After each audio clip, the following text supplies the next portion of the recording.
Today, I want to take you on a journey, one that begins before identity, before language, even before the concept of self takes shape. We'll start at the very beginning, not just biologically, but existentially, where experience has not yet been separated into parts, and everything simply is. In this space, we explore what I call the undifferentiated, a phase of human experience that exists prior to form, before we divide the world into me and not me. It's a kind of oceanic ground of being, fluid, unbound, and deeply responsive. What I'll be sharing draws from several different traditions: complexity science, holistic nursing theory, developmental psychology, quantum field theory, and contemplative perspectives. But you don't need to be an expert in any of these to follow along. My hope is that together, we'll explore this material with a sense of openness and curiosity, not only as a theory, but as a lived experience. Throughout this talk, I'll use the metaphor of the ocean. Like the ocean, our early experience, our earliest selves, are vast, borderless, rhythmic. The ocean doesn't begin with the wave. It begins with the depth, the movement, the resonance, the potential.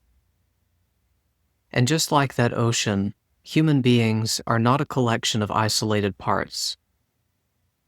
We are not just biological machines or psychological constructs. We are unitary fields, living expressions of energy and pattern, constantly shaped by and shaping the world around us. In the words of Martha Rogers, a pioneer of holistic nursing theory, human beings are not disembodied entities, nor are they mechanical aggregates.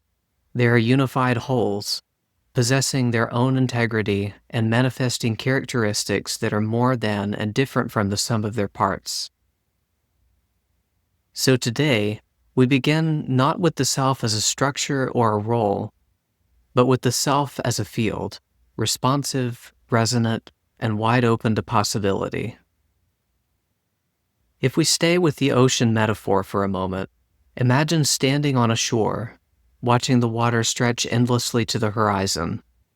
You don't see the boundaries, you see movement, depth, waves, and rhythm. This is what it's like to exist in a field of being, before form takes shape. The body, in this view, is not a container for a soul or a structure for identity. It's a pattern, an expression of deeper flows within the field. In quantum field theory, we learn that space is never truly empty. At every point in the universe, there are invisible fields giving rise to the particles and forms we can perceive. From this perspective, we don't have energy fields, we are energy fields. We are expressions of rhythm, frequency, and movement, constantly evolving. And these fields aren't isolated. They're open systems, fluid, relational, and interdependent. There are no hard walls between self and other. Instead, we live in nested layers of influence, systems within systems, where everything is in motion and everything is shaping everything else. This brings us to the heart of the process, mutual process. Mutual process isn't interaction between separate entities. It's the field moving with itself. It's not a subject relating to an object. There's no me over here and you over there, exchanging bits of experience. There's just one unfolding process, appearing as many, yet rooted in a deeper oneness. To say that two people are in mutual process is to say that their fields are entangled in a rhythm of co-creation. Each movement is shaped not by isolated intention, but by resonance, by how these fields flow into, around, and through one another. When we operate from this awareness, we move away from cause and effect thinking and toward something much more dynamic. Instead of this caused that, we begin to sense that this and that emerge together, in the same breath, in the same pulse of becoming. In open systems, even the concept of a boundary becomes soft. There's no clear line between inside and outside, no ultimate separation between body and the world. We are part of an ongoing, recursive flow, permeable, responsive, and alive. And this has profound implications, not just for how we think about the self, but for how we think about relationship, healing, and what it means to be present. So if we are unitary fields, open, rhythmic, constantly in motion, how does that feel from the inside? How do we experience this field, not as a theory, but as a lived reality? We experience it as presence. Presence isn't something we acquire. It's not a skill we learn. It's the beingness of the field itself, direct, embodied, and immediate. We don't have presence, we are presence. It's our most natural state when we're not divided from ourselves. Presence is what it feels like to be here. Presence is what it feels like to be here, fully here, before the mind begins to split the world into categories and names, before there's a me and a you, before there's a story or a role or a past. The root of the word presence comes from the Latin praese, which means to be before one, and I love that definition, because in this context, presence means being before there is even a sense of one, before the idea of self as separate has taken hold. It is a state of pre-differentiation, where everything just is, and the body knows it. The Zen teacher Alan Watts once described this state as walking the razor's edge of the present moment. And if you've ever truly paused, truly dropped into now, you know what he meant. The present moment, stripped of concept, is unchangeable.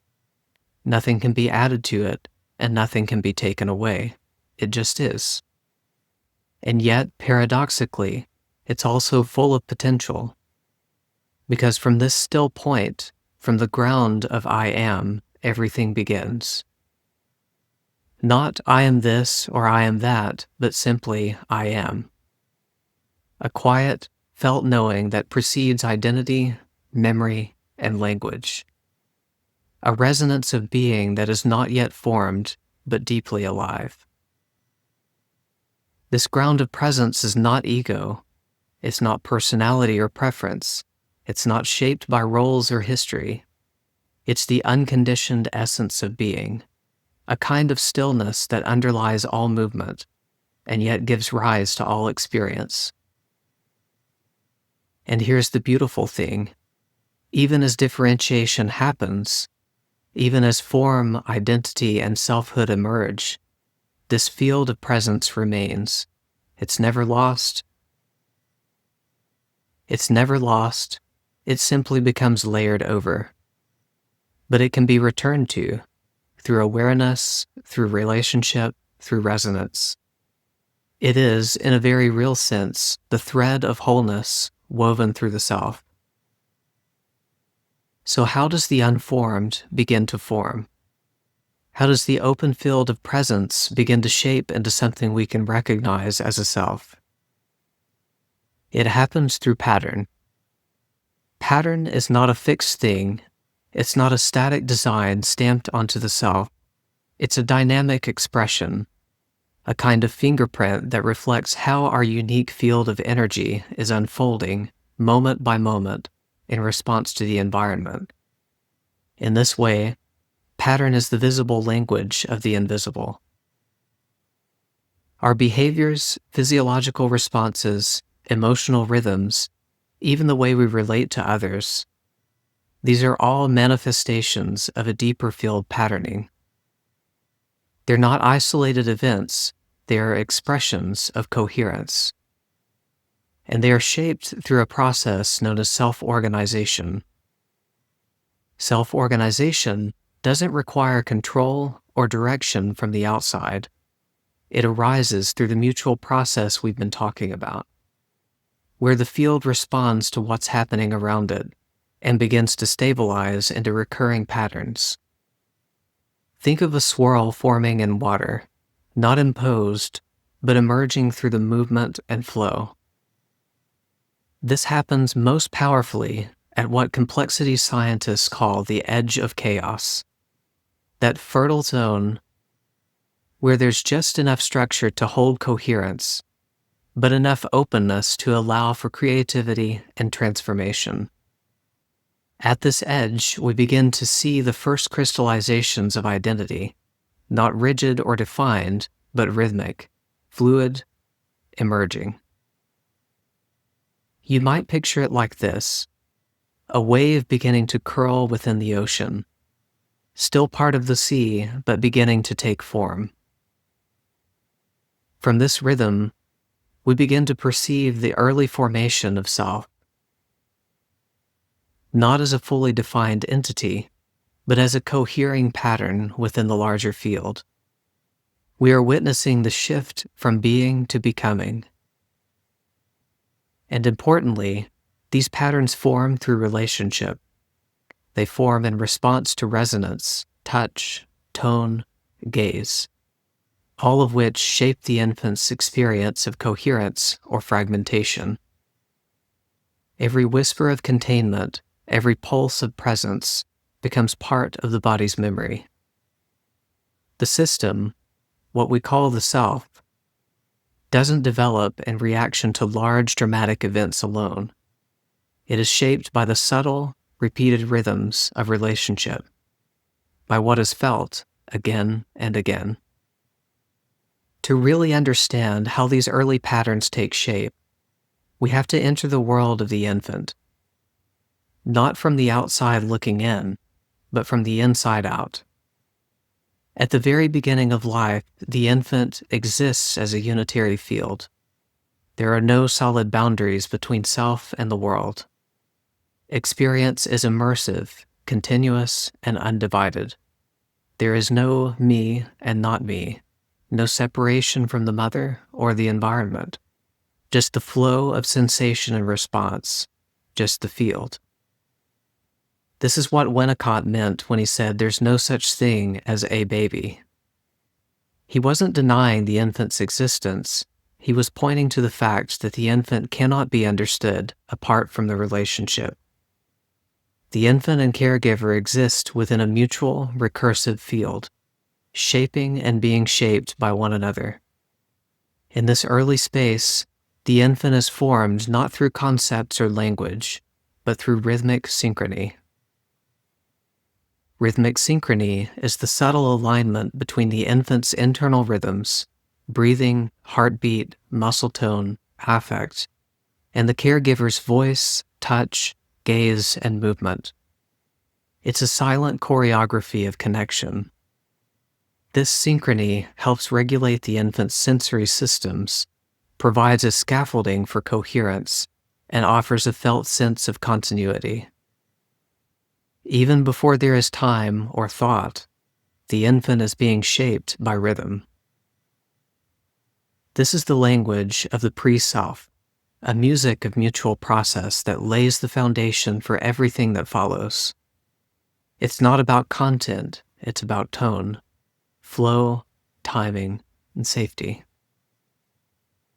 Alongside the synchrony is resonance, the vibrational matching that happens not through timing, but through the emotional tone and felt quality. Resonance is when the caregiver's emotional state, nervous system regulation, and presence are felt directly by the infant, not interpreted, but lived through. It's not yet, I feel what you feel, but rather, we are this feeling. And that matters deeply. If the caregiver is calm, regulated, open, the infant begins to resonate with coherence. If the caregiver is anxious, absent, or misattuned, those vibrations imprint too. this resonance becomes part of the implicit memory of being with, a nonverbal template that shapes the body's expectations of relationship, emotional safety, and future self states. This early mutuality is how the formless begins to take form. It is how differentiation begins, not through isolation, but through patterned relationship. Everything we've explored, presence, mutual process, resonance, rhythmic synchrony, is not just happening in the psyche, it's also happening in the body.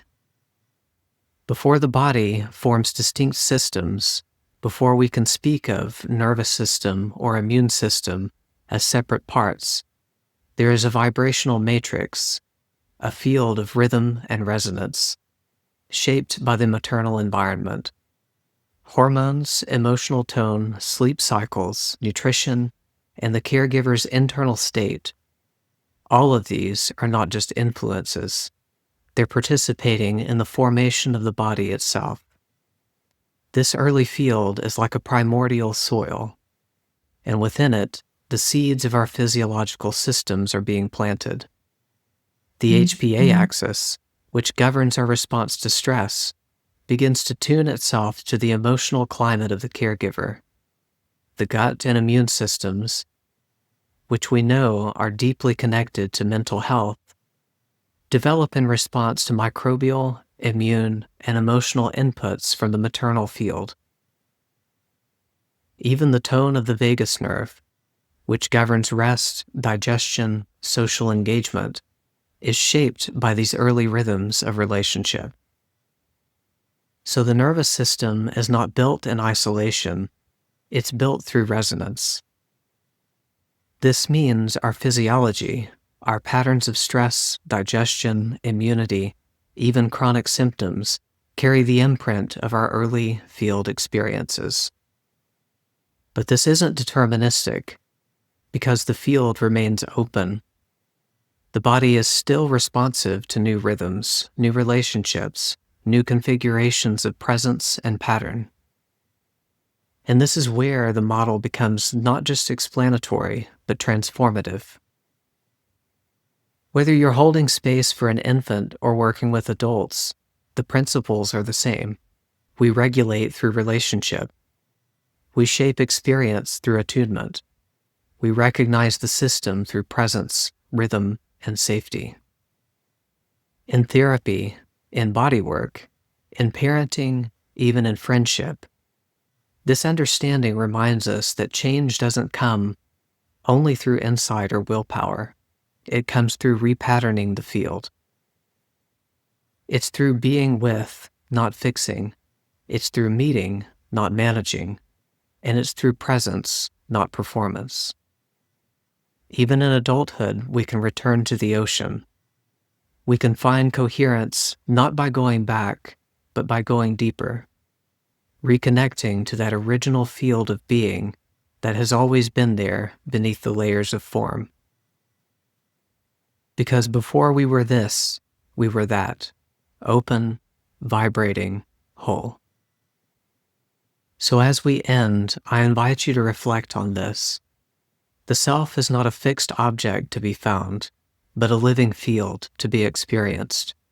Before the story, before struggle, before separation, there is presence. There is rhythm. There is resonance. Before the story, before struggle, before separation, there is presence, there is rhythm, and there is resonance. And within that, the unfolding of everything you are becoming. We are not just minds or bodies navigating the world. We are fields of pattern and possibility, formed in relationship, shaped by presence, and capable of returning to coherence at any moment. To support healing, growth, or simply to understand ourselves more deeply, we don't have to look outside the field. We just need to return to the wave beneath the form, to the ocean of becoming that was always there.